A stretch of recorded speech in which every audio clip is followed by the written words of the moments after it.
यदि प्रेम का मतलब सिर्फ पा लेना होता तो हर हृदय में राधा कृष्ण का नाम नहीं होता। मैं ना तो तुम्हारी महंगी भेंट से प्रसन्न होता हूँ, ना दिखावटी दान दयालुता से। अगर मेरे मन को हरना है तो मुझे प्रेम से पुकारो, मैं हाजिर हो जाऊँगा। प्रेम वो नहीं जो इजहार किया जाए, प्रेम तो वो है जो महसूस किया जाए। प्रेम वो नहीं जो पाया जाए, प्रेम तो वो है जो जिया जाए। सच्चा प्रेम वो होता है जिसमें दूर रहने के बाद भी हर पल दिल में उसी इंसान का नाम हो। प्रेमी का सबसे बड़ा सहारा उसका प्रेम ही होता है। जिस प्रेम में प्रमाण देना पड़े वह प्रेम नहीं है। प्रेम को प्रमाण की नहीं, समझने की जरूरत होती है। जिससे प्रेम करते हो उसे समझने की कोशिश करो। परखने के लिए तो सारी दुनिया पड़ी है। सृष्टि में एक प्रेम ही है जो लाख प्रयत्न करो खत्म करने का, लेकिन वो बढ़ता ही जाता है। प्रेम अगर सच्चा होगा तो वो आपकी परीक्षा नहीं प्रतीक्षा करेगा। जिस पर राधा को गुमान है यही वही कृष्ण है जो राधा के दिल हर जगह विराजमान है। समय देखकर नहीं, समय देकर प्रेम करना सीखो। जहाँ आपकी कोई कीमत नहीं है वहाँ पर रुकना अनुचित है, चाहे वो किसी का घर हो या किसी का दिल। प्रेम में कोई वियोग नहीं होता। प्रेम ये अंतिम योग है, अंतिम मिलन है। दिल से जो दिया जा सकता है वो हाथ से नहीं, और मौन से जो कहा जा सकता है वो शब्द से नहीं। अपने कभी छोड़कर नहीं जाते, और जो चले जाए वो अपने नहीं होते।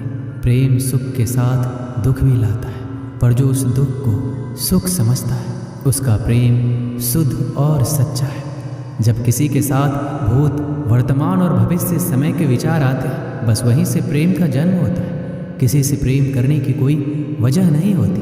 प्रेम तो सिर्फ प्रेम है। यदि वजह है तो वो प्रेम नहीं, पसंद है। जो मनुष्य से प्रेम नहीं कर सकता वह परमात्मा से कभी प्रेम नहीं कर सकता। सब कुछ झूठा हो सकता है मगर प्रेम में बहाए आंसू नहीं। प्रेम और आस्था दोनों पर किसी का जोर नहीं। ये मन जहाँ लग जाए वहीं ईश्वर नजर आता है। प्रेम में दर्द हर एक को मिलता है, बस जो सह जाता है वो प्रेम निभा जाता है।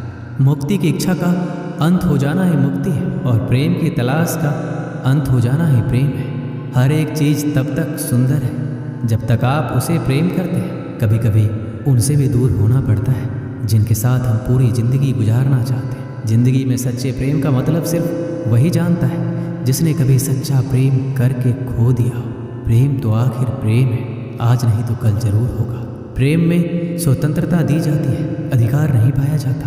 प्रेम का अर्थ है कि सभी सुख, दुख और मोह से परे रहना। शादी करने के बाद किसी और से प्रेम करना गलत है, तो प्रेम होने के बाद किसी और से शादी करना भी गलत है। अहंकार करने पर इंसान की प्रतिष्ठा, वंश, वैभव तीनों ही चले जाते हैं। विश्वास ना हो तो रावण, कौरव और कंस का अंत देख लो।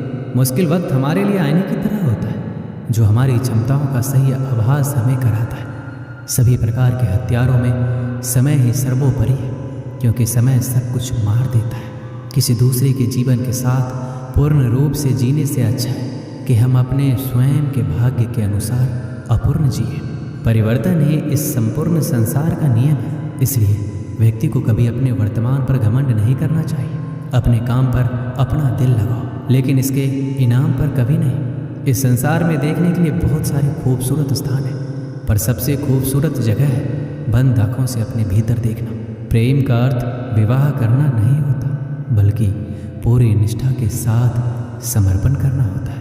व्यक्ति को अपने आप को सदैव ईश्वर को समर्पित कर देना चाहिए, तभी वह दुखों, चिंता और परेशानियों से मुक्त रह सकता है। माफ़ करना और शांत रहना सीखिए, वह एक ऐसी ताकत बन जाएगी कि पहाड़ भी रास्ता देंगे। व्यक्ति को अपने इंद्रियों को वश में रखने के लिए बुद्धि और मन को नियंत्रित रखना होगा। जो होने वाला है वो होकर ही रहता है, और जो नहीं होने वाला वह कभी नहीं होता। ऐसा निश्चय जिनकी बुद्धि में होता है उन्हें चिंता कभी नहीं सताती है। किसी भी व्यक्ति को ना तो समय से पहले और ना ही भाग्य से अधिक कुछ मिलता है, लेकिन उसे सदैव पाने के लिए प्रयत्नशील रहना चाहिए। श्री कृष्ण कहते हैं, इंसान हमेशा अपने भाग्य को कोसता है, ये जानते हुए भी कि भाग्य से भी ऊंचा उसका कर्म है जो स्वयं के हाथों में है। व्यक्ति को आत्मज्ञान के माध्यम से संदेह रूपी अज्ञानता को समाप्त करना चाहिए। मैं उन्हें ज्ञान देता हूँ जो सदा मुझसे जुड़े रहते हैं और जो मुझसे प्रेम करते हैं। सत्य कभी दावा नहीं करता कि मैं सत्य हूँ, लेकिन झूठ हमेशा दावा करता है कि सिर्फ मैं ही सत्य हूँ। परिवर्तन संसार का नियम है। समय के साथ संसार से हर चीज परिवर्तन के नियम का पालन करती है। हालांकि मैं भूत, भविष्य और वर्तमान काल के तीनों जीवों को जानता हूँ, लेकिन मुझे वास्तव में कोई नहीं जानता है। संयम, सदाचार, स्नेह एवं सेवा ये गुण भली भांति संगत के बिना नहीं आते। जिस प्रकार से प्राकृतिक मौसम में बदलाव आता है, ठीक उसी प्रकार से जीवन में भी सुख दुख आता रहता है। वह कभी अस्थायी नहीं रहते हैं। इस जीवन में ना कुछ खोता है ना व्यर्थ होता है। जो लोग परमात्मा को पाना चाहते हैं वह ब्रह्मचर्य का पालन करते हैं। भगवान श्री कृष्ण कहते हैं, मैं इस संसार का सुगंध हूँ, अग्नि की उष्मा हूँ और समस्त जीवित प्राणियों का आत्म संयम हूँ। मन में कभी डर पैदा मत होने दो। वो वास्तविक नहीं है। वो ना तो कभी था ना कभी होगा। इसके विपरीत जो वास्तविक है वह हमेशा से था और उसे ना तो बदला जा सकता है ना कभी नष्ट किया जा सकता है। गीता में उन लोगों के लिए संदेश दिया गया है जो लोग अपने मन को काबू में नहीं रखते। ऐसे लोगों का मन इधर उधर भटकता रहता है और उनके लिए वह शत्रु के समान काम करता है। मन व्यक्ति के मस्तिष्क पर भी गहरा प्रभाव डालता है। जब व्यक्ति का मन सही होता है तो उसका मस्तिष्क भी सही तरीके से काम करता है। इसलिए अपने मन को हमेशा काबू में रखिए। श्रीमद् भागवत गीता में श्री कृष्ण ने उपदेश दिया है कि हर मनुष्य को खुद पर पूरा भरोसा रखना चाहिए, क्योंकि जो लोग खुद पर भरोसा करते हैं वो निश्चय ही सफलता हासिल करते हैं। वह इंसान जैसा विश्वास करता है वो वैसा ही बन जाता है। श्री कृष्ण कहते हैं, जो लोग दूसरों की भलाई पर ध्यान नहीं देते, सिर्फ अपना मतलब साधने में लगे रहते, उन लोगों का कभी भला नहीं होता। आपको बता दें कि इंसान का स्वार्थ उसे अन्य लोगों से दूर ले जाकर नकारात्मक हालातों की तरफ धकेलता है, जिसके चलते व्यक्ति अकेला रह जाता है। वहीं गीता में ये भी कहा गया है कि स्वार्थ शीशे में फैली धूल की तरह है, जिसकी वजह से व्यक्ति अपना प्रतिबिंब ही नहीं देख पाता। वहीं अगर आप चाहते हैं कि आप भी अपना जीवन खुशीपूर्वक व्यतीत करें तो इसके लिए ये जरूरी है कि आप अपने स्वार्थ को कभी अपने पास नहीं आने दें, क्योंकि स्वार्थी मनुष्य दोस्ती भी सिर्फ अपना स्वार्थ निकालने के लिए करते हैं। जीवन में कभी किसी से अपनी तुलना मत करना। आप जैसे हैं सर्वश्रेष्ठ हैं। यहाँ कोई किसी का नहीं, सबको मतलब की बीमारी है। समय नहीं रुकता। यदि आज बुरा चल रहा है तो कल अवश्य अच्छा आएगा। आप केवल निस्वार्थ भाव से कर्म कीजिए और वही आपके हाथ में। परेशानी आए तो ईमानदार रहे, धन आए तो सरल रहे, अधिकार मिले तो विनम्र रहे और क्रोध आने पर शांत रहे। यही जीवन का प्रबंधन कहलाता है। किसी दूसरे को कष्ट देकर हासिल किए गए सुख की उम्र बहुत छोटी होती है। जीवन में खुद की बुराइयां सुनना भी बेहद जरूरी है, क्योंकि रोज़ तारीफ ही सुनोगे तो कभी आगे नहीं बढ़ोगे। अच्छे कर्म करने के बावजूद भी लोग केवल आपकी बुराइयां ही याद रखेंगे। इसलिए लोग क्या कहते हैं इस पर ध्यान मत दो, अपने कार्य करते रहो। संसार जरूरत के नियम पर चलता है। सर्दियों में जिस सूरज का इंतजार होता है उसी सूरज का गर्मियों में तिरस्कार भी होता है। अतः आपकी कीमत तब होगी जब आपकी जरूरत होगी।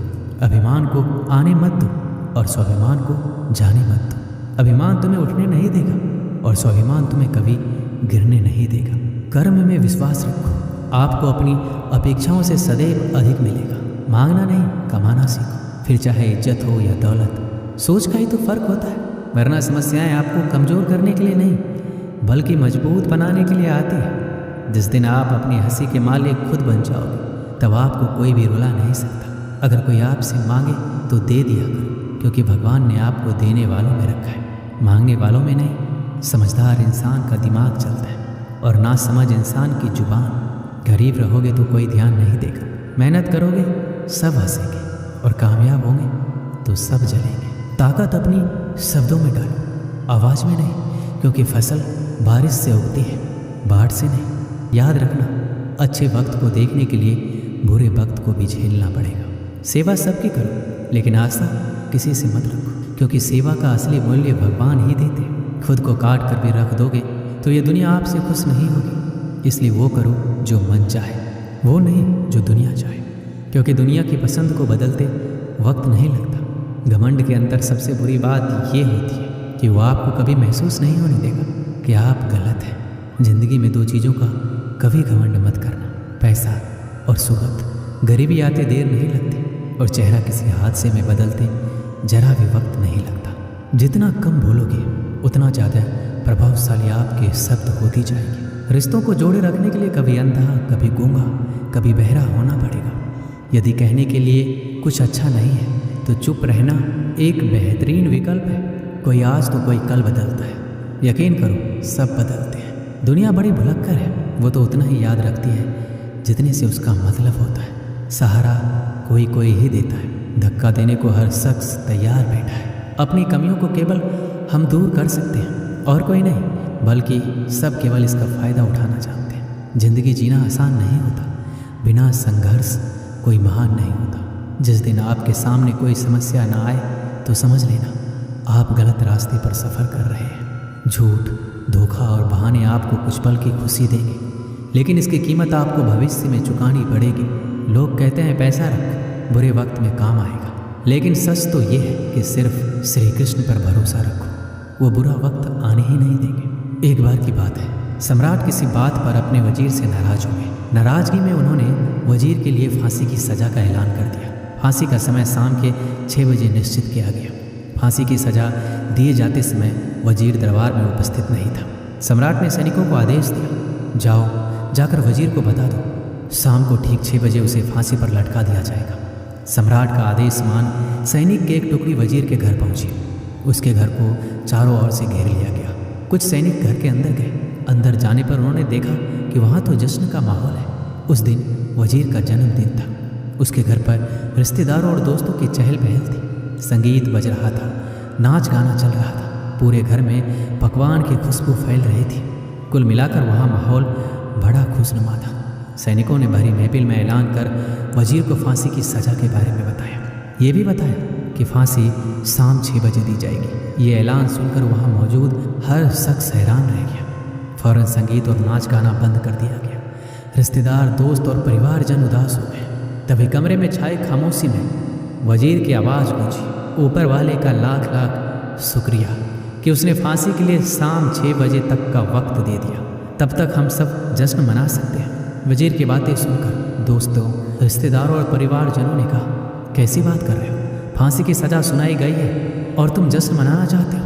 वजीर ने किसी तरह सबको समझाया और जश्न फिर से शुरू करवाया। दोस्त उदास थे, लेकिन वजीर की खुशी के लिए जश्न में शामिल हो गए। ये खबर सैनिकों द्वारा सम्राट तक पहुंच गई। सम्राट पूरा माजरा जानने के लिए वजीर के घर पहुंच गया। वहां पहुंचकर जब उसने सबको जश्न मनाते हुए देखा तो वह भी दंग रह गया। उसने वजीर से कहा, तुम पागल हो गए हो क्या? शाम 6 बजे तुम्हें फांसी पर लटका दिया जाएगा और तुम जश्न मना रहे हो? वजीर बड़े ही अदब से बोला, हुजूर, आपको बहुत बहुत शुक्रिया कि आपने फांसी का वक्त शाम 6 बजे निश्चित किया है। इस तरह मुझे शाम 6 बजे तक का वक्त मिल सका। यदि आप मुझे ये वक्त ना देते तो मैं अपने परिवार, दोस्तों और रिश्तेदारों के साथ जश्न कैसे मना पाता? फांसी पर लटकने से पहले मेरे पास शाम तक का वक्त है, तो ये मैं जाया क्यों करूँ? मेरे पास जितना भी वक्त है उसे मैं खुशी खुशी गुजारना चाहता हूँ। ये बात सुनकर राजा ने वजीर को गले लगा लिया और कहा, जिस इंसान को वक्त की कदर है, जो ज़िंदगी का हर लम्हा खुशी खुशी गुजारना चाहता है, उसे मौत कैसे दी जा सकती है? उसे जीने का पूरा हक है। तुम्हारी बातों ने हमारा दिल खुश कर दिया। तुम्हारी फांसी की सज़ा माफ़ की जाती है। दोस्तों, इस कहानी से हमें यही सीख मिलती है, ज़िंदगी खूबसूरत है, इसका हर लम्हा खुशी के साथ गुजारें। ये ज़रूर है कि ज़िंदगी में कई बार मुश्किलों से भरा वक्त सामने आ खड़ा होता है और हम परेशान हो जाते हैं। ऐसे में हम ज़िंदगी जीना ही छोड़ देते हैं। मुश्किलों से हारे नहीं, उसका सामना करें और खुशी के साथ करें। जो भी समय आपके पास है उसका पूरा सदुपयोग करें। ये ज़िंदगी बार बार नहीं मिलने वाली, इसे खुलकर जिए। दोस्तों, इस वीडियो में बस इतना ही। मिलते हैं अगले वीडियो में। अपना ख्याल रखिएगा। जय श्री कृष्ण।